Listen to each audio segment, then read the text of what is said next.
परम गुरुरभीष्टावप्तिदः सज्जनानां निखिल गुणगणार्णो नित्य निर्मुक्त दोषः सरसिजनयनोऽसौ श्रीपतिर्मानदोरः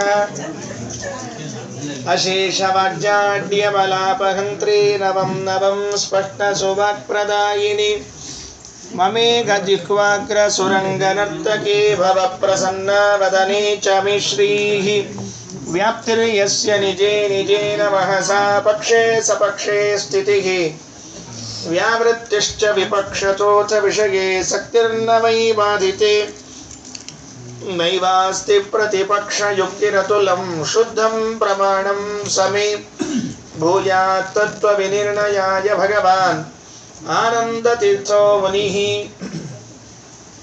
वाणिते करवाण्यम्बचरणो हृदि सर्वदा मद्वाक्यसरणिर्भूयात् श्रीमदाचार्यभावगा नमोऽस्तु तात्विका देवाः विष्णुभक्तिपरायणाः धर्ममार्गे प्रेरयन्तु भवन्तः सर्व एव हि यस्य वाक्कामधेनुर्नः कामितार्थान् प्रयच्छति सेवेतं जय योगीन्द्रं कामबाणच्छिदं सदा पदवाक्यप्रमाणाब्धिविक्रीडनविशारदान् लक्ष्मीनारायणमुनीन् वन्दे विद्यागुरून् मम अर्चिकल्पितकल्पोऽयं प्रत्यर्चिगजकेसरी व्यासतीर्थगुरुर्भूयादस्मदिष्टार्थसिद्धये तपो विद्याविरक्त्यादिसद्गुणौघाकरानहं वादिराजगुरून् वन्दे हयग्रीवदयाश्रयान् प्रणवत्कामधेनुं च भजत्सुरतरूपमं श्रीभावबोधकृत्पादचिन्तामणिमुपास्महे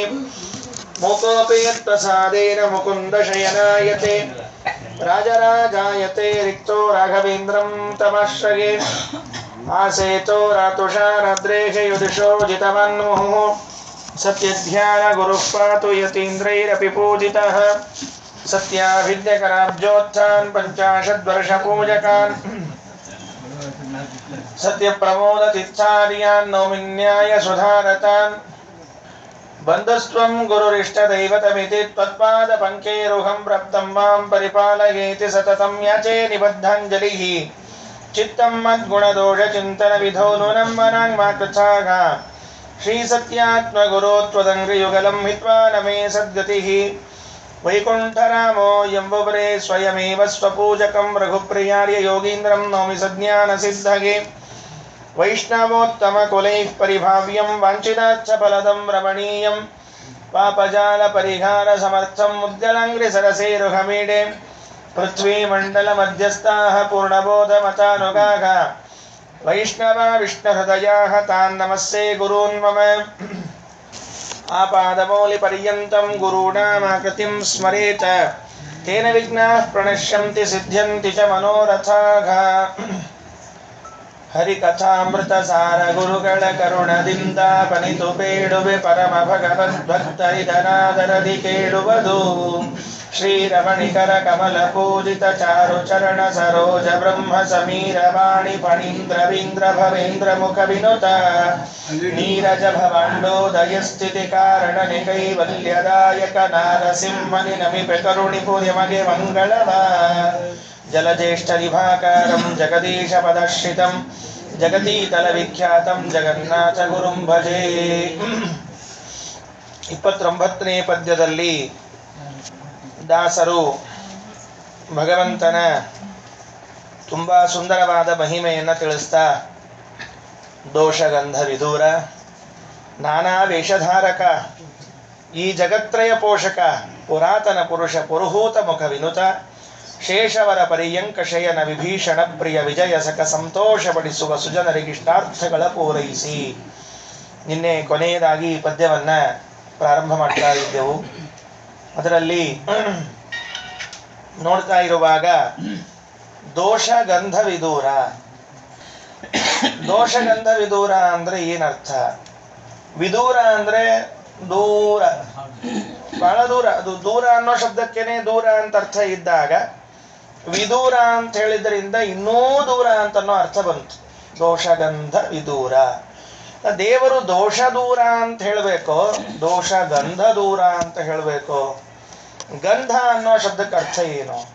ನಮ್ಮಲ್ಲಿ ಗಂಧ ಅನ್ನೋ ಶಬ್ದಕ್ಕೆ ವಾಸನೆ ಅಂತನೋ ಅರ್ಥ ಇದೆ.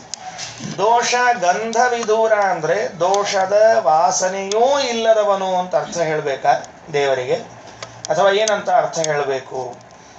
ಗಂಧ ಸಂಸ್ಕೃತದಲ್ಲಿ ಗಂಧ ಅನ್ನೋ ಶಬ್ದಕ್ಕೆ ಸ್ವಲ್ಪ ಅಂತ ಅರ್ಥ. ಸ್ವಲ್ಪ ಅನ್ನೋದನ್ನ ಗಂಧ ಅಂತ ಕರೀತಾರೆ. ಹೇಳ್ತಿರ್ತಾರಲ್ಲ, ಅಕ್ಷರದ ಗಂಧ ಗಾಳಿ ಇಲ್ಲ ಅಂತ ಹೇಳ್ತಿರ್ತಾರೆ. ಅಕ್ಷರದ ಗಂಧ ಗಾಳಿ ಇಲ್ಲ ಅಂದ್ರೆ ಅರ್ಥ ಏನು? ಒಂದನಿ ಅಕ್ಷರನೂ ಬರೋಲ್ಲ, ಯಾವುದು ಬರೋಲ್ಲ ಅನ್ನೋದನ್ನ ಅಕ್ಷರದ ಗಂಧ ಗಾಳಿ ಇಲ್ಲ ಅಂತ ಹೇಳೋದು ಅಲ್ವಾ. ಹಾಗಿದ್ಮೇಲೆ ದೋಷ ಗಂಧ ವಿದೂರ, ಸ್ವಲ್ಪ ದೋಷಗಳು ದೇವರಲ್ಲಿ ಇಲ್ಲ ಅನ್ನೋದನ್ನ ತಿಳಿಸೋದಕ್ಕೆ ಜಗನ್ನಾಥದಾಸರು ದೋಷ ಗಂಧ ವಿದೂರ ಅಂತ ಬಳಸ್ತಾರೆ. ಇದನ್ನ ಮೂಲತಃ ವ್ಯಾಸರಾಜರು ಚಂದ್ರಿಕಾ ಗ್ರಂಥದ ಪ್ರಾರಂಭದಲ್ಲಿ ಬಳಸ್ತಾರೆ. ಅಸ್ಪೃಷ್ಟ ದೋಷ ಗಂಧಾಯ ಕಲ್ಯಾಣ ಗುಣಸಿಂಧವೇ ಅಂತ ಹೇಳುವಾಗ ಅಸ್ಪೃಷ್ಟ ದೋಷ ಗಂಧಾಯ, ಸ್ವಲ್ಪವೂ ದೋಷದ ಸಂಪರ್ಕ ಇಲ್ಲದವನು ಪರಮಾತ್ಮ ಅನ್ನೋದಕ್ಕಾಗಿ ಅವನಿಗೆ ದೋಷ ದೂರ. ಬರೇ ದೋಷ ದೂರ ಅಲ್ಲ, ದೋಷ ಗಂಧ ದೂರ. ದೋಷ ಗಂಧ ದೂರ ಅಲ್ಲ, ದೋಷ ಗಂಧ ವಿದೂರ, ಬಹಳ ದೂರ. ದೇವರು ದೋಷವನ್ನ ಬಿಟ್ಟಿದ್ದಾನ ಅಥವಾ ದೋಷಗಳೇ ದೇವರನ್ನ ಬಿಟ್ಟಿದ್ದಾವ? ಯಾರು ಬಿಡ್ಬೇಕು? ಯಾರು ಹೇಳ್ರಿ? ದೇವರು ದೋಷಗಳನ್ನ ಬೇಡ ನಡಿ ಅಂತ ಬಿಟ್ಬಿಟ್ಟಾನೋ, ಅಥವಾ ದೋಷಗಳೇ ದೇವರನ್ನ ನೀ ಬೇಡ ಮಹಾರಾಯ ಅಂತ ಬಿಟ್ಟು ಹೋಗಿವೆಯೋ? ಹೇಗೆ ಅರ್ಥ ಮಾಡಬೇಕು? ಯಾವ್ದು ಅರ್ಥ ಮಾಡಿದ್ರೆ ಹೇಳ್ರಿ ನೋಡಂತ, ಏನು ಅರ್ಥ ಆಗತ್ತೆ? ದೋಷಗಳೇ ದೇವರನ್ನ ನಿನ್ನ ಉಸಾಬರಿ ಬೇಡ ಅಂತ ಬಿಟ್ಟಾವ, ಅದಕ್ಕಾಗಿ ದೇವರು ದೋಷಗಂಧ ವಿದೂರ. ದೇವರು ದೋಷಗಳನ್ನ ಬಿಟ್ಟಾನ ಅಂತ ತಿಳ್ಕೊಳಿಕ್ ಹೋಗ್ಬೇಡ್ರಿ. ದೋಷಗಳೇ ದೇವರನ್ನ ಬಿಟ್ಟು ಹೋಗ್ಬಿಟ್ಟಿವೆ. ಗುಣಗಳು ದೇವರಲ್ಲಿಯೇ ಇವೆ. ಯಾಕೆಂದ್ರೆ ಗುಣಗಳಿಗೊಂದು ಭಯ. ಏನು ಗುಣಗಳಿಗೊಂದು ಭಯ? ಅಕಸ್ಮಾತ್ತಾಗಿ ನಾನೇನಾದರೂ ದೇವರಲ್ಲಿ ಇಲ್ಲದೆ ಹೋದರೆ ನನ್ನನ್ನು ಯಾರೂ ಸ್ವೀಕಾರ ಮಾಡುವುದಿಲ್ಲ, ಆದ್ದರಿಂದ ದೇವರಲ್ಲಿ ಇರಬೇಕು ಅಂತ ಎಲ್ಲಾ ಗುಣಗಳು ದೇವರಲ್ಲಿ ಬಂದು ಕೂತ್ಬಿಟ್ಟಾವ. ರೂಪ, ರಸ, ಗಂಧ, ಔದಾರ್ಯ, ಕಾರುಣ್ಯ, ಜ್ಞಾನ, ಎಲ್ಲಾ ಗುಣಗಳು ದೇವರಲ್ಲಿ ಯಾಕೆ ಬಂದು ಕೂತಾವ ಅಂದ್ರೆ, ಇಲ್ಲ ನೋಡ್ರಪ್ಪ ಇದನ್ನ ದೇವರೇ ತಗೊಂಡಾನ ಅಂದಮೇಲೆ ನಾವು ತಗೊಳ್ಬೇಕದನ್ನ ಅನ್ನೋದಕ್ಕೆ ನಾವು ನೀವೆಲ್ಲ ಸ್ವೀಕಾರ ಮಾಡ್ತೀವಿ. ಒಂದು ವೇಳೆ ಯಾವ ಗುಣಗಳು ದೇವರಲ್ಲಿ ಬರದೇ ಹೋದರೆ ಆ ಯಾವ ಗುಣವನ್ನು ನಾವು ಸ್ವೀಕಾರ ಮಾಡೋದಿಲ್ಲ. ಅದಕ್ಕಾಗಿ ಎಲ್ಲಾ ಗುಣಗಳು ದೇವರಲ್ಲಿ ಬಂದು ಕೂತಿವೆ. ಯಾವ ದೋಷಗಳು ಭಗವಂತನ ಉಸಾಬರಿಯೇ ಬೇಡ ಅಂತ ತಾವೇ ದೂರ ಹೋಗಿದ್ದರಿಂದಾಗಿ ಅವ ದೋಷ ದೂರ ಗುಣಪೂರ್ಣ ಅಂತಾಗಿ ಕೂತಿದ್ದಾನೆ. ದೋಷಗಂಧ ವಿದೂರ. ನಾನಾ ವೇಷ ಧಾರಕ, ಬೇರೆ ಬೇರೆ ಬೇರೆ ವೇಷಗಳನ್ನು ಹಾಕೊಳ್ತಾನೆ. ನಿನ್ನೆ ಹೇಳಿದೆ, ಒಮ್ಮೆ ಸಿಂಹನಾಗಿ ಬರ್ತಾನೆ, ಒಮ್ಮೆ ವರಾಹನಾಗಿ ಬರ್ತಾನೆ, ಒಮ್ಮೆ ಬುದ್ಧನಾಗ್ತಾನೆ, ಒಮ್ಮೆ ಕಲ್ಕಿ ಆಗ್ತಾನೆ, ಒಮ್ಮೆ ಮೋಹಿನಿಯಾಗಿ ಬರ್ತಾನೆ. ಬೇರೆ ಬೇರೆ ವೇಷಗಳನ್ನು ಹಾಕ್ಕೊಳ್ತಾನೆ. ಯಾತಕ್ಕಾಗಿ ವೇಷವನ್ನು ಹಾಕ್ಕೊಳ್ತಾನೆ? ವೇಷ ಹಾಕ್ಕೊಳ್ಬೇಕು ಅಂತ ಹುಚ್ಚ? ಕೆಲವರಿಗೆ ವೇಷ ಹಾಕ್ಕೋಬೇಕು ಅಂತ ಹುಚ್ಚಿರ್ತಲ್ಲ, ಇದನ್ನ ಹಾಕ್ಕೋಬೇಕು ಅದನ್ನ ಹಾಕ್ಕೋಬೇಕು ಅಂತ. ಹಂಗೇನು ಹುಚ್ಚಿಲ್ಲ ಅವನಿಗೆ. ಯಾಕೆ ಹಾಕ್ಕೊಂಡಿದ್ದಾನೆ ಅಂದ್ರೆ ಈ ಜಗತ್ರಯ ಪೋಷಕ. ಮುಂದೆ ಕಾರಣ ಕೊಡ್ತಾನೆ.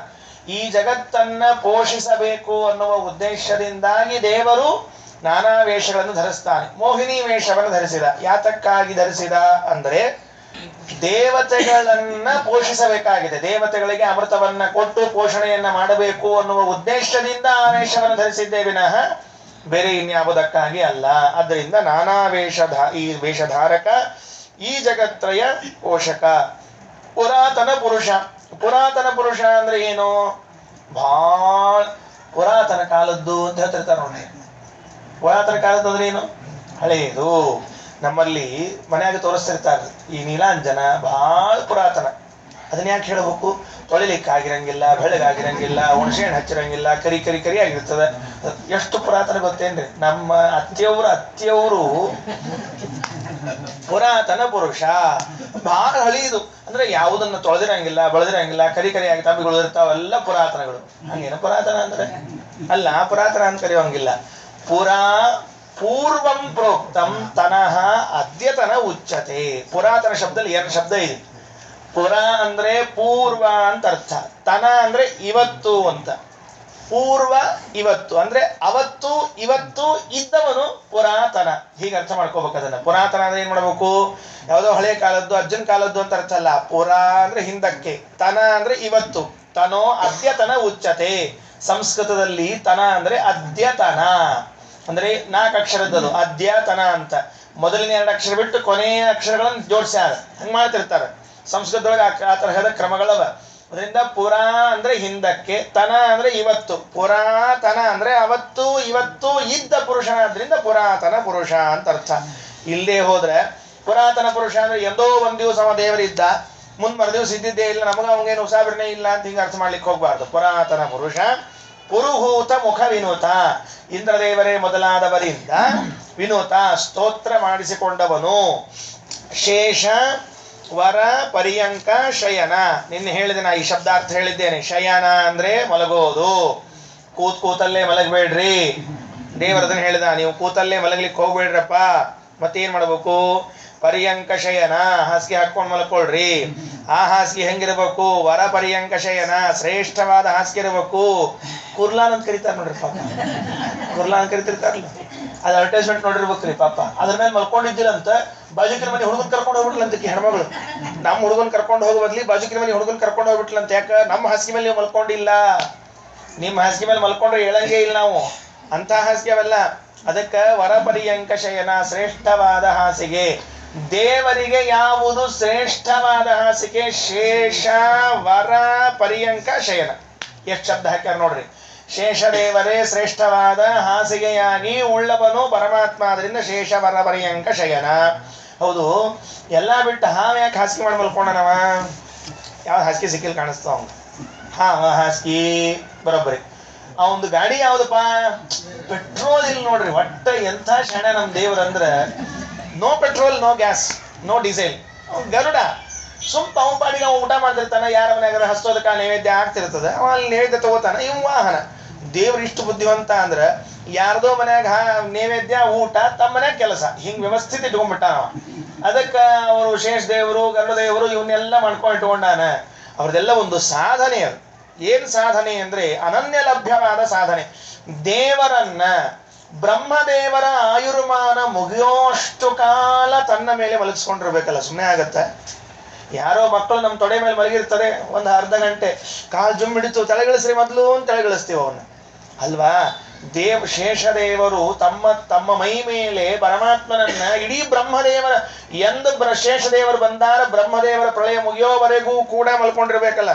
ಎಷ್ಟು ಭಾಗ್ಯ ಇರ್ಬೇಕು ಅಂದ್ರೆ ನಿರಂತರವಾಗಿ ಭಗವಂತನ ಅಂಗದ ಸಂಪರ್ಕ. ಅದು ಶೇಷದೇವರಿಗೆ ಇರ್ತಕ್ಕಂಥದ್ದು. ಅದಕ್ಕ ಶೇಷ ವರ ಪರ್ಯಂಕ ಅಂದ್ರು. ಬರೇ ಪರ್ಯಂಕ ಅನ್ಲಿಲ್ಲ, ಶೇಷ ಪರ್ಯಂಕ ಅನ್ಲಿಲ್ಲ, ವರ. ಯಾಕದು ಶ್ರೇಷ್ಠ ಆಯ್ತು? ಭಗವಂತನ ಅಂಗ ಅದು ಸ್ಪರ್ಶ ಆಗ್ತಾನೇ ಅದ ಯಾವಾಗ್ಲೂ. ನೋಡ್ರಿ ಎಷ್ಟು ಆಶ್ಚರ್ಯ. ಯಾರೋ ದೊಡ್ಡವರು ಸ್ವಾಮಿಗಳು ಒಂಚೂರು ಹಿಂಗ್ ತಲೆ ಮೇಲೆ ಕೈ ಇಟ್ರೆ ಫೋಟೋ ಹೊಡ್ಸ್ಕೊಂಡು ಅದನ್ನ ತಲೆಯನ್ನ ಎಲ್ಲಾ ಕಡೆ ನೋಡ್ರಿ. ನಮ್ಮ ಸ್ವಾಮಿ ತಲೆ ಮೇಲೆ ಕೈ ಅದು ಹೋಗ್ಬಿಟ್ಟಿರುತ್ತೆ, ಕೈ ಇಟ್ಟಿರ್ತೀರಿ. ಈಗ ಫೋಟೋ ತೋರ್ಸ್ಕೊಂಬಂದಿರ್ತ ಎಲ್ಲರ ಮುಂದೆ. ನಮಗ ಅಷ್ಟ ಆಸಕ್ತಿ ಅಂದ್ರೆ ದೊಡ್ಡವರ ಒಂದು ಅಂಗ ನಮ್ಮ ಸ್ಪರ್ಶ ಆದ್ರೆ ಸಾಕು ಅಂತ. ಶೇಷದೇವರು ಯಾವಾಗಲೂ ಭಗವಂತನ ಇಡಿಯಾದ ಮೈಯ ಸ್ಪರ್ಶವನ್ನೇ ಮಾಡಿಸಿಕೊಂಡು ಮಲ್ಕೊಂಡಿರ್ಬೇಕಾದ್ರೆ ಶೇಷ ವರ ಪರ್ಯಂಕ ಶಯನ. ಅಥವಾ ಹಿಂಗ್ ಮಾಡೋಣಂತ. ಸುಮ್ ಯಾಕೆ ಅದ ಅರ್ಥ ಹೇಳ್ಬೇಕ್ರಿ? ಹಳೆ ಅರ್ಥ ಹೇಳಿದ್ನಿಲ್ಲ, ಹೊಸ ಅರ್ಥ ಮಾಡ್ಬೇಕಂತ ಹೇಳಿ ಹೊಸ ಸಿನಿಮಾ ತೋರ್ಸೋಣ ಅಂತ. ಏನ್ ಹೊಸ ಸಿನಿಮಾ ತೋರ್ಸೋಣ ಅಂದ್ರೆ ನೋಡ್ರಿ, ಈಗ ಭಾಗಕಾರದಲ್ಲೋ ಭಾಗಾಕಾರದೊಳಗೆ ಒಂದು ಭಾಗ ಬರ್ತ ನೋಡ್ರಿ. ಏನದ ಕೊನೆಗೆ ಭಾಗಾಕಾರದ ಏನ್ ಬರ್ತ ಹೇಳಿ? ಕೊನೆಗೆ ಶೇಷ. ಅಡ್ಡಿ ಇಲ್ಲಪ್ಪ, ಎಲ್ಲ ಕನ್ನಡ ಮೀಡಿಯಂ ಓದಿನ ಗೊತ್ತಾಗ್ತಿದ್ದಾರೆ. ಯಾಕಂದ್ರೆ ನನಗೆ ಗಾಬರಿ ಇತ್ತು, ಇವು ಕನ್ನಡ ಮೀಡಿಯಂ ಹೌದೋ ಅಲ್ಲೋ ಅಂತ ತಿಳ್ಕೊಂಡು ಹೇಳಿ. ಆದ್ರಿಂದ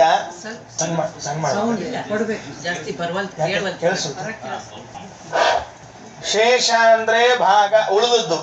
ಭಾಗಹಾರ ಭಾಗಾಕಾರ ಕೊಟ್ಟದ್ದು, ಕೊನೆಗೆ ಉಳಿದದ್ದು. ಶೇಷ ಅಂದ್ರೆ ಏನಾಯ್ತು? ಈಗ ಉಳಿದದ್ದು. ನೆನಪಿಟ್ಕೊಳ್ರಿ, ಶೇಷ ಅಂದ್ರೆ ಏನು? ಉಳಿದದ್ದು. ಎಲ್ಲಾರು ಹೋದ ಮೇಲೆ ಉಳಿದದ್ದು ಯಾವುದು? ಅದು ಶೇಷ. ಪ್ರಳಯ ಕಾಲದಲ್ಲಿ ಎಲ್ಲಾರು ಹೋದ ಮೇಲೆ ಉಳಿದದ್ದು ಶೇಷ ಯಾವುದು? ಮಹಾಲಕ್ಷ್ಮೀ ದೇವಿ ಒಬ್ಳೆ, ಇನ್ಯಾರಲ್ಲ. ಯಾರು ಉಳಿದು? ಎಲ್ಲರೂ ಹೋಗ್ಬಿಟ್ರಲ್ಲ. ಮತ್ತೆ ಬ್ರಹ್ಮದೇವರು ಹೋದ್ರು, ರುದ್ರದೇವರು ಹೋದ್ರು, ಎಲ್ಲಾ ದೇವತೆಗಳು ಹೋದ ಮೇಲೆ ಕೊನೆ ಉಳ್ಕೊಂಡದ್ದು ಯಾವುದು? ಮಹಾಲಕ್ಷ್ಮೀ ದೇವಿ. ಶೇಷ ಮಹಾಲಕ್ಷ್ಮೀ ದೇವಿ. ಯಾಕೆ? ಅವಳೊಬ್ಬಳೆ ಉಳಿದಾಳ. ಶೇಷ ಅಂದ್ರೆ ಶೇಷ ದೇವರು ಅಂತ ಅರ್ಥ ಅಲ್ಲ. ಈಗ ಶೇಷ ಅಂದ್ರೆ ಉಳದದ್ದು. ಯಾವುದು? ಪ್ರಳಯ ಕಾಲದಲ್ಲಿ ಎಲ್ಲ ಹೋಗಿ ಉಳಿದದ್ದು ಯಾವುದು? ಮಹಾಲಕ್ಷ್ಮೀ ದೇವಿ ಒಬ್ಬಳೇ. ಆ ಮಹಾಲಕ್ಷ್ಮೀ ದೇವಿಯನ್ನೇ ವರಪರ್ಯಂಕ ಶ್ರೇಷ್ಠವಾದ ಹಾಸಿಗೆಯನ್ನ ಮಾಡಿಕೊಂಡವನು ಯಾರೋ ಅವನೇ ಶೇಷ ವರಪರ್ಯಂಕ ಶಯನ ಅಂತ ಅರ್ಥ. ಎಲ್ಲಿ ಮಲ್ಕೊಂಡಿದ್ದವ? ನಿಮಗೆ ಯಾವಾಗ ಹೇಳಿದ್ರು? ಯಾರು ಹೇಳಿದ್ರು? ನಾವು ಇಲ್ಲ ನೋಡ್ಕೊಂಡ್ ಬಂದಿರು. ಮತ್ತ ಅದೇನು ಆಲದೆಲೆಯ ಮೇಲೆ ಮಲ್ಕೊಂಡಿರ್ತಾನಂತೇನೋ ಕಥೆ ಹೇಳಿದ್ರಲ್ಲ ಮತ್ತೆ ಎಲ್ಲಾರು ಕೂಡಿ. ಅದು ಆಲದೆಲೆಯ ಮೇಲೆ ಮಲ್ಕೊಂಡು, ಆಲದೆಲೆ ಯಾರು? ಆ ಆಲದೆಲೆ ಮಹಾಲಕ್ಷ್ಮೀ ದೇವಿ. ಆ ಮಹಾಲಕ್ಷ್ಮೀ ದೇವಿ ಎಂಬ ಆಲದೆಲೆಯ ಮೇಲೆ ನಾರಾಯಣ ಮಲಗಿರ್ತಾನೆ ಅನ್ನೋದಕ್ಕಾಗಿ ಶೇಷ ವರಪರ್ಯಂಕ ಶಯನ. ಶೇಷ ಉಳಿದದ್ದು. ಯಾವ್ದು ಉಳಿದದ್ದು? ಎಲ್ಲಾರು ಹೋದ್ಮೇಲೆ ಉಳಿದದ್ದು. ಮತ್ ನೀವು ಭಾಗಾಕಾರ ಮಾಡಿದ್ಮೇಲೆ ಎಲ್ಲ ಹೋದ್ರೆ ಉಳಿದದ್ದು ಹೋದಿಲ್ಲದು. ಅಂದ ಮೇಲೆ ಪ್ರಳಯ ಕಾಲದಲ್ಲಿ ಎಲ್ಲರೂ ಹೋದ್ಮೇಲೆ ಉಳಿದದ್ದು ಯಾವುದು? ಮಹಾಲಕ್ಷ್ಮೀ ದೇವಿ. ಆ ಮಹಾಲಕ್ಷ್ಮೀ ದೇವಿಯನೇ ವರಪರ್ಯಂಕ ಶಯನ ಫಸ್ಟ್ ಕ್ಲಾಸ್ ಆಗಿ ಹಾಸಿಗೆ ಮಾಡ್ಕೊಂಡು ಮಲ್ಕೊಂಡಾನ. ಏನ್ ಹೇಳಿದ ಅದಕ್ಕೆ ದೇವ್ರು? ನಿಮ್ದು ಯಾರ ಅವಶ್ಯಕತೆಯೋ ನಮಗಿಲ್ಲ, ನಮ್ಮ ಹೆಂಡತಿದ್ದಾಳ, ನೋಡ್ಕೋತಾಳೆಲ್ಲ ವ್ಯವಸ್ಥೆ, ಅದರಿಂದ ಶೇಷ ವರಪರ್ಯಂಕ ಶಯನ ಅಂತ ತಿಳಿಸಿಕೊಡ್ತಾ ಇದ್ದ. ಅಥವಾ ಮತ್ತೇನು? ಅಥವಾ ಇನ್ನೇನು ನೋಡ್ಬೇಕಾಗಿದೆ? ಮುಗಿದಲ್ರಿ ಬಾ ಸ್ವಾಮಿಗಳ, ಇನ್ನೇನು ಮತ್ತೆ ಹೇಳಿಕೊಟ್ಟಿರಿ ಅಂದ್ರೆ ಶೇಷ ಅಂದ್ರೆ ಶೇಷದೇವರು. ಅವರಿಗಿಂತ ವರ ಅಂದ್ರೆ ಶ್ರೇಷ್ಠ ಯಾರು? ವಾಯುದೇವರು. ಯಾಕಂದ್ರೆ ಶೇಷ ದೇವರಿಗಿಂತ ಮೇಲೆ ಇದ್ದವರು ಯಾರು? ವಾಯುದೇವರು. ಶೇಷರಿಗಿಂತ ವರ ಅಂದ್ರೆ ಶ್ರೇಷ್ಠರಾದ ವಾಯುದೇವರೇ ಪರ್ಯಂಕ ಹಾಸಿಗೆಯಾಗಿ ಅದರ ಮೇಲೆ ಮಲಗಿದವನಾದ್ದರಿಂದ ಶೇಷವರ ಪರ್ಯಂಕ ಶಯನ. ವಾಯುದೇವರ ಮೇಲೆ ಮಲ್ಕೊಂಡಿದ್ದಂತ ಮಲ್ಕೊಂಡಿದ್ದಿಲ್ಲ, ಕುತ್ಕೊಂಡಿದ್ದ ಅಂತ ತಿಳ್ಕೊಂಡ್ರೆ. ಮಲ್ಕೊಂಡ್ ಆಮೇಲೆ ಕಥೆ ಹೇಳೋಣಂತೆ. ಯಾವಾಗ ಅಂದ್ರೆ ರಾಮಾಯಣದಲ್ಲಿ ಪ್ರಸಂಗ ಬರುತ್ತೆ. ರಾಮಾಯಣದಲ್ಲಿ ಪ್ರಸಂಗ ಬಂದಾಗ ಏನಾಯಿತು ಅಂದ್ರೆ ರಾವಣ ರಥದ ಮೇಲೆ ನಿಂತು ಯುದ್ಧ ಮಾಡ್ತಾ ಇದ್ದಾನೆ. ಪಾಪ ರಾಮಚಂದ್ರ ನೆಲದ ಮೇಲೆ ನಿಂತು ಯುದ್ಧ ಮಾಡ್ತಾ ಇದ್ದಾನೆ. ಹನುಮಂತ ದೇವರಿಗೆ ಸಹನ ಆಗಲಿಲ್ಲ. ಅಲ್ಲ, ನಮ್ಮ ಸ್ವಾಮಿ ನೆಲದ ಮೇಲೆ ನಿಲ್ಲೋದೆ ಅಂತ ಹೇಳಿ ತಾವು ತಕ್ಷಣಕ್ಕೆ ಕೂತು ತಮ್ಮ ಭುಜದ ಮೇಲೆ ರಾಮನನ್ನ ಎತ್ತಿ ನಿಂತುಕೊಂಡು ಆ ರಾವಣನಕ್ಕಿಂತ ಮೇಲೆ ನಿಲ್ಲಿಸಿ ಯುದ್ಧ ಮಾಡ್ಲಿಕ್ಕೆ ಪ್ರಾರಂಭ ಮಾಡಿದ್ರು. ರಾಮಾಯಣದಲ್ಲಿ ಯುದ್ಧಕಾಂಡದಲ್ಲಿ ಬರ್ತದೆ. ಆದ್ದರಿಂದ ಶೇಷಾತ್ ವರಹ ಶೇಷವರಹ ಹನುಮಂತಃ. ಶೇಷನಿಗಿಂತ ಶ್ರೇಷ್ಠರಾದವರು ಯಾರು? ಹನುಮಂತ ದೇವರು. ಅವರೇ ಏನಾಗಿದ್ದಾರೆ? ಪರ್ಯಂಕ. ಚಲೋ ಹಾಸಿಗೆ. ಹಾಸಿಗೆ ಅಂದ್ರೆ ಕೂಡೋದೀಗ, ಮಲ್ಕೊಳ್ಳೋದಲ್ಲ. ಕೂತ್ಕೊಂಡಿರುವಂತಹದ್ದು ಯಾರಿಗೋ ಅವನು ಅಂದ್ರೆ ಶೇಷವರ ಪರ್ಯಂಕ ಶಯನ ಪರಮಾತ್ಮ ಅಂತ ಅರ್ಥ. ಯಾಕೆ ಹಿಂಗ ಅಂದ್ರೆ ಮುಂದೆ ವಿಭೀಷಣ ಪ್ರಿಯ ಅಂತ ಹೇಳೋರಿದ್ದಾರಲ್ಲಿ. ಅಲ್ಲಿ ರಾಮನ್ ತರವರಿದ್ದಾರಾದ್ರಿಂದ ಈಗ ರಾಮನ್ ಹಿಂದೆ ಚಿಂತನೆ ಮಾಡ್ಬೇಕು ನಾವು. ಶ್ಲೋಕದಾಗ ಸೂಚನೆ ಮಾಡಿರ್ತಾರೆ ಜಗನ್ನಾಥದಾಸರು, ಯಾವ ರೂಪ ಹೇಳೋ ಇದ್ದೀನಿ ಮುಂದ ಅಂತ ಒಂಚೂರು ಸೂಚನೆ ಮಾಡಿದ ಕೂಡಲೇ ಹಿಂದಿನ ಶಬ್ದಗಳನ್ನ ನಾವು ಹಂಗ ಅರ್ಥ ಮಾಡ್ಕೋತ ಹೋಗ್ಬೇಕು ನಾವು. ಶೇಷವರ ಪರ್ಯಂಕ ಶಯನ ವಿಭೀಷಣ ಪ್ರಿಯ ಅಂದ್ರೆ ನೋಡ್ರಿ, ಅಂದ್ರೆ ದಾಸರ ವಾಣಿ ಅರ್ಥ ಸೊಗಸದ ರಸ ಅದು. ಮುಂದಿನ ನೋಡಿ ಹಿಂದಿನ ಅರ್ಥ ಮಾಡೋದು ತೆಗಿಬೇಕು ನಾವು ಅದನ್ನು. ಶೇಷವರ ಪರ್ಯಂಕ ಶಯನ ವಿಭೀಷಣ ಪ್ರಿಯ ವಿಜಯ ಸಖ. ವಿಜಯ ಸಖ ಅಂದ್ರೆ ಯಾರು? ಹೌದಿಲ್ಲ ಹರಿಭಟ್ನವ್ರು? ಕರೆಕ್ಟ್ ಹೇಳ್ರಿ ನೀವು. ವಿಭೀಷಣ ಇದು ವಿಜಯ ಸಖ ಅಂದ್ರೆ ಅರ್ಜುನನ್ ಗೆಳೆಯನೋ? ಅರ್ಜುನನೇ ಯಾರಿಗೆ ಗೆಳೆಯ? ಅವನು ಅಲ್ಲ, ಹೆಂಗ ಅರ್ಜುನ ಯಾರಿಗೆ ಗೆಳೆಯನಾಗಿದ್ನೋ ಅವನು ಅಂತ ಅರ್ಥವೋ, ಅರ್ಜುನನ ಗೆಳೆಯ ಅಂತ ಅರ್ಥವೋ? ಅದೇನಾಯ್ತು ಅಂದ್ರೆ ಪಾಪ ಅರ್ಜುನ್ ಕೇಳಿದ್ನಂತ ಒಂದ್ಸಲ, ನಿನ್ ನಿಜವಾದ ಭಕ್ತ ಯಾರು ಅಂತ ಕೇಳಿದ್ನಂತ. ಅದಕ್ಕೆ ಕೃಷ್ಣ ಹೇಳಿದ್ನಂತ, ನೋಡು ನಾನು ಕೇಳಲಿಕ್ಕೆ ಹೋಗಬೇಡ, ಅಲ್ಲಿ ಒಬ್ಬರು ಆಚಾರ ಬರ್ಲಿಕ್ಕೆ ಅವ್ರನ್ನ ಕೇಳು ಅನ್ನಂತ. ಬರೋಬ್ಬರಿ ಒಬ್ಬರು ಆಚಾರ ಬರ್ಬೇಕು. ಎಲ್ರ ದೇವ್ರು ಬಾಯೋ ಏನ್ ಬಾಯಿರಪ್ಪ ಅಂದ ಕೂಡಲೇ ಒಬ್ಬ ಬಂದ್ಬಿಡ್ಬೇಕು ಆಚಾರಿ. ಬಿಟ್ಟಾವ. ಬಂದ ಕೂಡ್ಲೆ ಮತ್ತ ಕೇಳಿದ್ನಂತ, ಆಚಾರ ಮತ್ತ ನಿಮ್ ದೃಷ್ಟಿಯೊಳಗೆ ಭಗವದ್ ಭಕ್ತಿ ಯಾರು? ಅವ ಆಚಾರ ಅಂದ, ಅದನ್ನ ಬಿಡು ಮೊದ್ಲು ಅಂದ. ಯಾಕ? ಅವ ಅರ್ಜುನ್ ಅಂತ ಎಲ್ಲಿದ್ದ ನಾವು ಮೊದ್ಲು ಹೇಳಿ ನನಗ ಅಂದ. ಇವ್ ಗಾಬರಿ ಆತು. ಯಾಕೋ ಇವ್ ನನ್ನ ಕೇಳಿದ.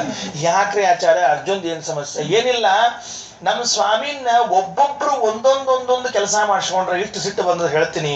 ಅದರ ಪ್ರಹ್ಲಾದ್ ಅಂತ ಅವ ಸಿಕ್ಕರ ಸಿಗ್ಲಿ ಅಂತ ಕಾಯ್ಲಿಕ್ಕೆ ಅವಂಗ ಅವನ್ ಸಲುವಾಗಿ ನಮ್ಮ ಸ್ವಾಮಿ ಕಂಬ ಹೊಡ್ಕೊಂಡ್ ಬರ್ಬೇಕಾತು. ಎಷ್ಟು ತ್ರಾಸ ಆಗ್ಯದ ನಮ್ ದೇವರಿಗೆ. ಅವ ಸಿಗ್ಲಿ ಅವ್ ಮಾಡ್ತೀನಿ, ಅದಿರ್ಲಿ ಬಿಡ. ಅವ ಪ್ರಹ್ಲಾದನ ಆಮೇಲೆ ನೋಡ್ಕೋತೀನಿ. ಅವ ಅರ್ಜುನ್ ಎಲ್ಲಿದ್ದಾನ ಮೊದ್ಲು ಹೇಳವಂಗ. ಯಾಕ? ಅಲ್ರಿ ನಮ್ಮ ಸ್ವಾಮಿನ ರಥದಾಗ ಸಾರಥಿ ಮಾಡ್ಕೊಳ್ದ ಎಲ್ಲರ ಅವನ್ನ ಸಿಕ್ಕರು ಸಿಗ್ಲಿ ಅಂತ ಹೇಳ್ದ.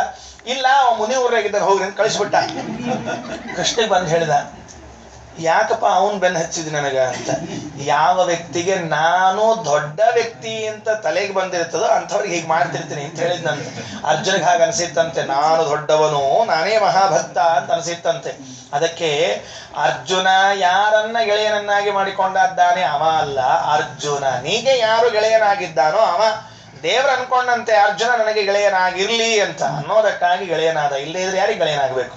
ವಿಜಯ ಸಖ, ಸಂತೋಷ ಪಡಿಸುವ ಸುಜನರಿಗೆ ಇಷ್ಟಾರ್ಥಗಳ ಪೂರೈಸಿ. ಇದನ್ನು ಹೇಳಿದರು. ಇದಾದ ಮೇಲೆ ಇನ್ನೊಂದು 2-3 ಪದ್ಯಗಳು ಸುಮ್ಮನೆ ವಿಷಯವನ್ನ ಹೇಳ್ತಾರೆ. ಅದಾದ ಮೇಲೆ ಬಹಳ ಬಹಳ ರೋಚಕವಾದ ಮತ್ತೊಂದು ವಿಷಯ. ಶ್ರೀ ಮಹೀ ಸೇವಿತ ಪದಾಂಬುಜ ಭೂಮ ಸದ್ಭಕ್ತೈಕಲಭ್ಯ ಪಿತಾಮಹಾದ್ಯವರಾಸುರಾಚಿತ ಪಾದ ಪಂಕೇಜ ವಮನ ರಾಮ ಸಂಸಾರಾಮಯೌಷಧ ಹೇ ಮಮ ಕುಲ ಸ್ವಾಮಿ ಸಂತೈಸ ನೆನಲು ಬಂದದ ಗುಬನು ಕರುಣಾಳು. ನಿನ್ನೆ ಹೇಳಿದ್ದೇನೆ ಈ ಶಬ್ದಾರ್ಥ, ಆದ್ರಿಂದ ಹೆಚ್ಚು ಹೇಳುವ ಅವಶ್ಯಕತೆ ಇಲ್ಲ. ನೋಡ್ರಿ, ಜಗನ್ನಾಥದಾಸರು ಬಹಳ ಅನುಕೂಲ ಮಾಡಿ ಕೊಟ್ಬಿಟ್ರ. ಹಿಂದಿನ ಮುಂದಿನ ಹಿಂದೆ ಹೇಳಿ ಮುಂದೆ ಹೋಗ್ಬಿಡ್ಲಿಕ್ಕೆ ಬರ್ತದ ಅಂತ ಹೇಳಿ ಎಲ್ಲ ಸರ್ಕಲ್ ಹಾಕಿಬಿಟ್ರ ಅಲ್ಲೇ. ಶ್ರೀ ಮಹೀ ಸೇವಿತ ಪದಾಂಬುಜ. ಶ್ರೀ ಅಂದ್ರೆ ಮಹಾಲಕ್ಷ್ಮೀ ದೇವಿ, ಮಹಿ ಅಂದ್ರೆ ಭೂದೇವಿ, ಅವರಿಂದ ಸೇವಿತವಾದ ಪದ ಅಂಬುಜ ಅಂದ್ರೆ ಪಾದ ಕಮಲಗಳು. ಭೂಮ ಗುಣಪೂರ್ಣ ಅಂತ ಅರ್ಥ. ಭೂಮ ಶಬ್ದಕ್ಕೆ ಅರ್ಥ ಏನು? ಪೂರ್ಣ, ವಾಸ್ತವಿಕವಾಗಿ ಪೂರ್ಣ, ಗುಣಪೂರ್ಣ. ಸದ್ಭಕ್ತೈಕ ಲಭ್ಯ, ಭಕ್ತಿಯಿಂದ ಮಾತ್ರ ಲಭ್ಯವಾಗುವಂಥವನು. ಪಿತಾಮಹಾದಿ ಅಮರ ಅಸುರ ಅರ್ಚಿತ ಪಾದ ಪಂಕೇಜ. ಒಂದು ತುಂಬಾ ಸುಂದರವಾದ ಶಬ್ದ ಹಾಕ್ತಾರೆ. ಪಿತಾಮಹ ಅಂತ ಯಾರಿಗೆ ಕರೀತಾರೆ ನೋಡ್ರಿ, ಎಷ್ಟು ಆಶ್ಚರ್ಯ, ಎಷ್ಟು ಆಶ್ಚರ್ಯ. ಪಿತಾಮಹ ಅಂತ ಯಾರಿಗೆ ಕರೀತಾರೆ? ಬ್ರಹ್ಮದೇವರಿಗೆ ಕರೀತಾರೆ. ಲಕ್ಷ್ಮೀದೇವಿ ಪಾಪ ಮದುವೆಗೆ ಬಂದಿದ್ಲಂತ. ಅದೇ ಕ್ಷೀರಸಾಗರ ಮಥನ ಆದಾಗ ಮದುವೆಗೆ ಬಂದಿದ್ಲಂತ. ಬ್ರಹ್ಮದೇವರು ಕೂತಿದ್ರಂತ ವರನ್ ಸಾಲಿನಾಗ. ಏನ್ ಅನ್ಬೇಕ್ರಿ ಎಲ್ಲರ ಲಕ್ಷ್ಮೀದೇವಿ? ಅಜ್ಜ ಅನ್ಲಂತ. ಕೂತು ಹೊರಗೆ ಯಾರ ಅಜ್ಜ ಅಂದ್ರೆ ಗತೇನ? ಮದುವೆಗೆ ಬರ್ಬೇಕು ಅಂತಿದ್ದು ಪಾಪ. ಬಿಳಿ ಕೂದಲು ಕಾಣಿಸ್ಬಾರ್ದು ಅಂತ ತಿಳ್ಕೊಂಡು ಆ ಡಾಂಬರ್ ತಗೊಂಡು ಹಚ್ಚಿಕೊಂಡು ತಲೆಗೆ ಕೂಡ್ಲ ಇಷ್ಟು ಪೆಂಡಿಗೆ ಹತ್ರ ಮಾಡ್ಕೊಂಡು ಫ್ಯಾನ್ ಬುಡಕ್ ನಿಂತು ಒಣಗಿಸ್ಕೊಂಡು ನೋಡಿರ್ಬೇಕ್ರಿ. ಅವ್ರು ಹಜಾಮ್ ಅಂಗಡಿಗೆ ಹೋಗಿರ್ತೀವಲ್ಲ, ನಾವರ ಬೋಳ್ಸ್ಕೋತಿರ್ತೀವಿ, ಅವು ಬಾಜು ಕೂತಿದ್ರೆ ಬಣ್ಣ ಹಚ್ಚಿ ಹಚ್ಕೋತಿರ್ತಾವ. ಹುಚ್ಚುಗಳು ನೋಡ್ರಿ, ಏನ್ ಹಣೆ ಬರವು ಆಗೇ ಆಗ್ತಾವ. ನೀವ್ ಏನ್ ಮಾಡಿದ್ರು ಬಿಟ್ರು ಅಷ್ಟ ಹಣೆ ಬರವು. ಯಾಕೆ ಸುಮ್ ತಲೆ ಕೆಡ್ಸ್ಕೊಳಕ್ ಹೋಗ್ಬೇಕು? ಅದ್ರ ಸಲುವಾಗಿ ತಲೆ ಕೆಡ್ಸ್ಕೊಂಡು ಮತ್ತಿಷ್ಟು ಕೂದಲು ಬೆಳಗ್ಗೆ ಆಗೋವು. ಅದಕ್ಕೆ ಅರ್ಥ ಮಾಡ್ಕೊಳಕ್ ಹೋಗ್ಬಾರ್ದು. ಇರ್ಲಿ, ಒಂದು ಪಾಪ ಕೂತಿದ್ರು, ಹೋಗಿ ಬ್ರಹ್ಮದೇವ್ರಿಗೆ ಅಜ್ಜ ಅಂದ್ಬಿಟ್ಲಕ್ಕಿ. ಯಾಕ? ಅಮರ ಕೋಶದೊಳಗ ನಿನ್ ಹೆಸರು ಪಿತಾಮಹ ಅಂತ ಬಂದದ ನೋಡ್ರಿ. ಪಿತಾಮಹ ಅಂತ ಹೆಸರಂತೆ. ಬ್ರಹ್ಮದೇವರ ಹೆಸರುಗಳ ಸಾಲಿನಲ್ಲಿ ಪಿತಾಮಹ ಅಂತ ಒಂದ್ ಹೆಸರದ. ಅದಕ್ಕೆ ಬ್ರಹ್ಮದೇವ್ರ ಸುಮ್ ಕೊಡ್ಬೇಕಲ್ಲ. ಅಂದ್ರೇನು? ನಾ ಅಜ್ಜ ಅನ್ನೋದಕ್ಕ ನನ್ನ ಮಾಡ್ಕೊಂಡಿಲ್ಲ ಅದಲ್ಲ. ಮತ್ ನಮ್ಮಪ್ಪನ್ ಯಾಕೆ ಮಾಡ್ಕೊಳಿಕತ್ತೀವ ನೀನು? ಅವರು ಕ್ಷಣ ಇರ್ತಾರ್ರಿ. ನಮ್ಮಪ್ಪ ಯಾರು? ಪ್ರಪಿತಾಮಹ. ಹೌದು, ಮತ್ತ ಅವರಪ್ಪ ಪ್ರಪಿತಾಮಹ ಮತ್ತ ಪಿತಾಮಹನ ಅಪ್ಪ ಪ್ರಪಿತಾಮಹ. ಪರಮಾತ್ಮ ಮಾಡ್ಕೊಳಿಕತ್ತೀಯಲ್ಲ ಅಂದ್ರ ಅದಕ್ಕ ಹೇಳಿಲ್ಲಂತ, ನಾ ನಿನಗ ಪ್ರಪಿತಾಮಹಿ ಇದ್ದೀನಿ, ಅದಕ್ಕೆ ಮಾಡ್ಕೊಳಿಕತ್ತೀನಿ ನೆನಪಿಟ್ಕೋ ಆಯ್ತಲ್ಲ ಮತ್ತ ಅಲ್ಲಿಗೆ. ಆದ್ರಿಂದ ಪಿತಾಮಹ ಅನ್ನೋ ಶಬ್ದಕ್ಕೆ ಬ್ರಹ್ಮದೇವರು ಅಂತ ಅರ್ಥ. ಮಹಾದಿ ಅಮರ ಅಸುರ ಅರ್ಚಿತ ಪಾದ ಪಂಕೇಜ. ಅಮರ ಅಂದ್ರೆ ದೇವತೆಗಳು. ನೋಡ್ರಿ, ಆಶ್ಚರ್ಯ ಏನು ಅಂದ್ರೆ ಅಸುರ ಅಂತ ಇದೆ. ಅಸುರರಿಂದ ಅರ್ಚಿತವಾದ ಪಾದ ಕಮಲಗಳುಳ್ಳವನು. ಅಸುರರು ಯಾವತ್ತು ದೇವರನ್ನ ಪೂಜೆ ಮಾಡಿದ್ದಾರೆ? ಯಾವ ಅಸುರರು ದೇವರ ಪೂಜೆಯನ್ನ ಮಾಡಿಲ್ಲ. ಪಿತಾಮಹಾದಿ ಅಮರ ಅಸುರ ಅರ್ಚಿತ ಪಾದ ಪಂಕೇಜ. ಅಮರ ಅಂದ್ರೆ ದೇವತೆಗಳು, ಅಸುರ ಅಂದ್ರೆ ದೈತ್ಯರು. ಮತ್ತೆ ಅಸುರರಿಂದ ಪೂಜಿತವಾದ ಪಾದ ಉಳ್ಳವನು ಅಂದ್ರೆ ಯಾವ ಅಸುರರು ಇವರು? ಅದಕ್ಕೆ ಎಲ್ಲಾ ಅಸುರರು ದುಷ್ಟರೇ ಇಲ್ಲ. ಸಾತ್ವಿಕರಾಗಿರುವಂತಹ ಅನೇಕ ಅಸುರರು ಇದ್ದಾರೆ. ಅಸುರರ ವಂಶದಲ್ಲಿ ಹುಟ್ಟಿ ಬಂದವರು. ಬಲಿಚಕ್ರವರ್ತಿ ಇದ್ದಾನೆ, ಪ್ರಹ್ಲಾದರಾಜರು ಇದ್ದಾರೆ, ಬಾಣಾಸುರ ಇದ್ದಾನೆ, ಇನ್ನು ಬೇಕಾದ ಜನ ಇದ್ದಾರೆ, ಅನೇಕ ಜನ ಇಲ್ಲ ಅಂತಲ್ಲ, ಎಲ್ಲರೂ ಅರ್ಚಿತ. ಅದಕ್ಕೆ ಇದನ್ನ ಹೀಗೆ ಅರ್ಥ ಮಾಡ್ಬೇಕಂತ ಆಚಾರ್ಯರು ಮಹಾಭಾರತ ತಾತ್ಪರ್ಯ ನಿರ್ಣಯದಲ್ಲಿ ಹೇಳುವಾಗ ಹೀಗೆ ಅರ್ಥ ಮಾಡ್ತಾರೆ. ಏನ್ ಅರ್ಥ ಮಾಡ್ತಾರೆ ಅಂದ್ರೆ, ಅಸುರ ಅನ್ನೋ ಶಬ್ದವನ್ನ 2 ಹೊಡಿಬೇಕಂತೆ. ಅಸು ಪ್ಲಸ್ ರ ಅಂತ ಹೊಡಿಬೇಕಂತೆ. ಅಸು ಪ್ಲಸ್ ರ ಅಂತ ಹೊಡೆದಾಗ ರ ಅಂದ್ರೆ ರತಿ, ಆಸಕ್ತಿ ಅಂತ ಅರ್ಥ. ರ ಅನ್ನೋ ಶಬ್ದಕ್ಕೆ ಏನು? ಆಸಕ್ತಿ, ಪ್ರೀತಿ, ರತಿ ಅಂತ ಅರ್ಥ. ಅಸು ಅಂದ್ರೆ ಪ್ರಾಣ ಅಂತ ಅರ್ಥ. ಅಸು ರ ಅಂದ್ರೆ ಮುಖ್ಯ ಪ್ರಾಣ ದೇವರಲ್ಲಿ ರತಿ ಉಳ್ಳವರು ಯಾರೋ ಅವರನ್ನ ಅಸುರ ಅಂತ ಶಬ್ದದಿಂದ ಬಿಡಿಸ್ಬೇಕಂತ. ಮೇಲ್ ನೋಡ್ಲಿಕ್ಕೆ ಅಸುರ ಅನ್ನೋ ಶಬ್ದಕ್ಕೆ ದೈತ್ಯರು, ರಾಕ್ಷಸರು ಅಂತ ಅರ್ಥ ಇದೆ. ಆಚಾರ್ಯ ಹೀಗೆ ಅರ್ಥ ಮಾಡಬೇಡ್ರಿ. ಯಾಕೆ ಅಂದ್ರೆ ಮಹಾಭಾರತದ ಮಂಗಳ ಶ್ಲೋಕದಲ್ಲಿ ತ್ರೈಗುಣ್ಯ ವರ್ಜಿತಮಜಂ ವಿಭುಮಾದ್ಯಮೀಶಂ ವಂದೇ ಭವಗ್ನಂ ಅಮರಾಸುರ ಸಿದ್ಧ ವಂದ್ಯಂ, ವಂದೇ ಭವಗ್ನಂ ಅಮರ ಅಸುರ ಸಿದ್ಧ ವಂದ್ಯಂ ಅಂತ ವೇದವ್ಯಾಸ ದೇವರು ಮಹಾಭಾರತ ಮಂಗಳ ಶ್ಲೋಕದಲ್ಲಿ ದೇವರನ್ನ ಅಸುರರಿಂದ ವಂದ್ಯ ಅಂದಿದ್ದಾರೆ. ಮತ್ತೆ ಅಸುರರಿಂದ ಹೇಗೆ ವಂದ್ಯ? ಅದಕ್ಕೆ ಆಚಾರ್ಯ ಉತ್ತರ ಬರೀತಾರೆ. ಅಸುರ ಅಲ್ಲ, ಅಸುಷು ರಥಾಹ ಅಸುರಾಹ. ಪ್ರಾಣದೇವರಲ್ಲಿ ರಥರಾದವರಾದ್ದರಿಂದ ಅವರನ್ನ ಅಸುರರು ಅಂತ ಕರೆಸಿಕೊಳ್ಳಬೇಕು ಅಂತ ತಿಳಿಸಿದ್ದ. ಪಾದ ಪಂಕೇಜ ವಾಮ. ವಾಮ ಅಂದ್ರೆ ಏನು? ಎಲ್ಲರೂ ನಾವು ಇಷ್ಟು ಶಾಣೆ ಇದ್ದೀವ್ರಿ, ಹೇಳ್ತೀನಿ. ಬಾಬಾ ಬಾಬಾ ಬಾಬಾ. ವಾಮ ವಾಮನ. ವಾಮ ಅಂದ್ರೆ ಸುಂದರ. ವಾಮ ಶಬ್ದಕ್ಕೆ ಅರ್ಥ ಏನು? ಸುಂದರ ಅಂತ ಅರ್ಥ. ವಾಮನ ಅಂದ್ರೆ ಏನು ಅರ್ಥ ಆಯ್ತು ಈಗ? ಹಾಗಾದ್ರೆ ವಾಮನ ಅಂದ್ರೆ ಅರ್ಥ ಏನು? ಸೌಂದರ್ಯವನ್ನ ವ್ಯಕ್ತ ಮಾಡುವನಾದದ್ದರಿಂದ ಅವನಿಗೆ ವಾಮನ ಅಂತ ಅರ್ಥ. ಎಲ್ಲಿದ್ದಾನೆ? ನಮ್ಮ ಕಣ್ಣುಗಳಲ್ಲಿ ಇದ್ದಾನೆ. ನೆನಪಿಟ್ಕೊಳ್ರಿ, ವಾಮನಿ ಮತ್ತು ಭಾಮನಿ ಅಂತ ಭಗವಂತನ ಎರಡು ರೂಪಗಳು. ಪುರುಷರ ಕಣ್ಣಿನಲ್ಲಿ ವಾಮನಿ ಎಂಬ ರೂಪದಿಂದ ಇದ್ದಾನೆ, ಸ್ತ್ರೀಯರ ಕಣ್ಣುಗಳಲ್ಲಿ ಭಾಮನಿ ಎಂಬ ರೂಪದಿಂದ ಭಗವಂತನ ಇದ್ದಾನೆ. ಇದ್ದು ದೇಹದ ಸೌಂದರ್ಯವನ್ನ ಅಭಿವ್ಯಕ್ತಗೊಳಿಸ್ತಾನೆ ಅನ್ನೋದಕ್ಕಾಗಿ ಇವನಿಗೆ ವಾಮನ ಭಾಮನ. ಅದಕ್ಕೆ ಆಚಾರ್ಯ ದ್ವಾದಶ ಸ್ತೋತ್ರದಲ್ಲಿ ಹೇಳುವಾಗ ವಾಮನ ವಾಮನ ಭಾಮನ ಬಂದೇ ಸಾಮನ ಸೀಮನ ಶಾಮನ ಸಾನೋ ಅಂತ ಸ್ತೋತ್ರ ಮಾಡ್ತಾರೆ. ವಾಮನ ಸ್ತೋತ್ರ ಮಾಡುವಾಗ ವಾಮನ ವಾಮನ ಭಾಮನ ಬಂದೇ ಸಾಮನ ಶೀಮನ ಶಾಮನ ಸಾನೋ ಅಂತ. ಅದಕ್ಕೆ ವಾಮನ ಮತ್ತು ಭಾಮನ ರೂಪಗಳು. ವಾಮನ ಅನ್ನೋದು ಪುರುಷರ ಕಣ್ಣಿನಲ್ಲಿ ಇದ್ದು ಸೌಂದರ್ಯವನ್ನ ಅಭಿವ್ಯಕ್ತ ಮಾಡುವುದು. ಭಾಮನ ಎನ್ನುವಂತಹ ರೂಪ ಸ್ತ್ರೀಯರ ಕಣ್ಣಿನಲ್ಲಿ ಇದ್ದು ಸೌಂದರ್ಯವನ್ನು ಅಭಿವ್ಯಕ್ತ ಮಾಡುವುದು. ವಾಮ ವಾಮನ. ವಾಮ ಅಂದ್ರೆ ಸುಂದರ, ವಾಮನ ಅಂದ್ರೆ ಭಗವದ್ ರೂಪ ರಾಮ.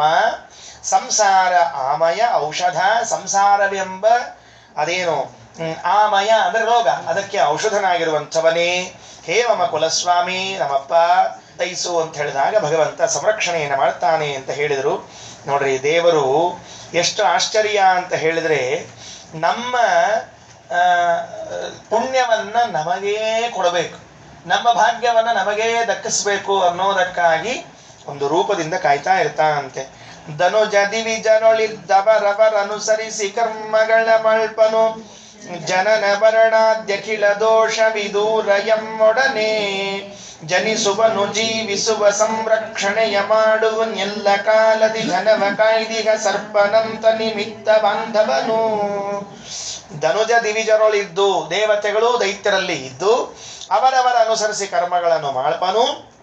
ಕರ್ಮಗಳನ್ನು ಮಾಡಿಸ್ತಾನೆ, ಅವ ಏನು ತಲೆ ಕೆಡಿಸ್ಕೊಳ್ಳಿಕ್ಕೆ ಹೋಗೋದಿಲ್ಲ. ಅವರ ಸ್ವಭಾವ, ಅವರ ಯೋಗ್ಯತೆ, ಅವರ ಪೂರ್ವಾರ್ಜಿತ ಕರ್ಮಗಳು ಅದರ ಪ್ರಕಾರ ಮಾಡ್ತಾನೆ. ಮಾಡಿ ಜನನ ಮರಣಾದ್ಯಖಿಲ ದೋಷ ವಿದೂರ, ಹುಟ್ಟು ಸಾವುಗಳಿಂದ ದೂರ, ಎಮ್ಮೊಡನೆ ಜನಿಸುವ, ನಮ್ಮ ಜೊತೆಗೆ ಪ್ರತಿ ಸರ್ತಿ ಒಂದು ರೂಪದಿಂದ ಬರ್ತಾನಂತೆ. ಒಂದು ಕೂಸು ಹುಟ್ಟಿದಾಗೆಲ್ಲ, ಒಂದು ಜೀವ ಹುಟ್ಟಿದಾಗೆಲ್ಲ ಒಂದು ಭಗವದ್ ರೂಪ ಹೊರಗೆ ಬರ್ತಾನಂತೆ. ಒಂದು ಹುಟ್ಟಿದ ಕೂಡಲೇ ಒಂದು ಹೊರಗೆ ಬರಬೇಕು. ಒಂದು ಯಾವುದೇ ಪ್ರಾಣಿ ಹುಟ್ಟಿತು, ಒಂದು ಭಗವದ್ ರೂಪ ಹೊರಗೆ ಬಂತು. ಕಾರಣ ಅದು ಅದರ ಪ್ರತಿಬಿಂಬ. ನಾವು ಪ್ರತಿಬಿಂಬ ಅಂದ್ರೆ ಪ್ರತಿಬಿಂಬ ಬರಬೇಕಾದಾಗ ಬಿಂಬ ಸಹಿತವಾಗಿಯೇ ಬರಬೇಕಲ್ಲ. ಒಂದು ಹುಟ್ಟಿದ ಕೂಡಲೇ ಒಂದು ಬಿಂಬ ಹಿಡ್ಕೊಂಡೇ ಬಂದ ಅಂತ ತಿಳಿಸ್ತಾ ಇದ್ದ. ಜನಿಸುವ ಜೀವಿಸುವ ಸಂರಕ್ಷಣೆಯ ಮಾಡುವ ಎಲ್ಲ ಕಾಲದಲ್ಲಿ ಧನವ ಕಾಯ್ದಿಹ ಸರ್ಪನಂತ ನಿಮಿತ್ತ ಬಾಂಧವನು. ಅಲ್ಲಿ ಹಿಂದ ಬಂದದ ಕರ್ಣಾಸಂಧಿ ಒಳಗದ ಧನವ ಸಂರಕ್ಷಿಸುವ ಫಣಿ ತಾನೊಡದೆ ಮತ್ತೊಬ್ಬರಿಗೆ ಕೊಡದೆ, ಅದನ್ನೇ ಇಲ್ಲಿ ಹೇಳಿದ್ದಾರೆ. ಆದ್ರಿಂದ ಹೀಗೆ ಭಗವಂತ ರಕ್ಷಣೆ ಮಾಡ್ತಾನೆ ಅಂತ ಇಷ್ಟು ಹೇಳಿ ದೃಷ್ಟಾಂತ ನೋಡ್ರಿ ಎಷ್ಟು ಚಂದ ಇರ್ತದ ಅಂದ್ರೆ ದಾಸರದು 32ನೇ ಪದ್ಯದೊಳಗೆ ಅವ ಇದ್ರೆ ನಮ್ದೆಲ್ಲ ಅದ, ಅವ ಇಲ್ಲ ನಮ್ದೇನೂ ಇಲ್ಲ, ಹಿಂಗೆ ಹೇಳ್ಬಿಡ್ಬೇಕ್ರಪ್ಪ. ಹೆಂಗೆ ಹೇಳೋರು ಇದನ್ನ?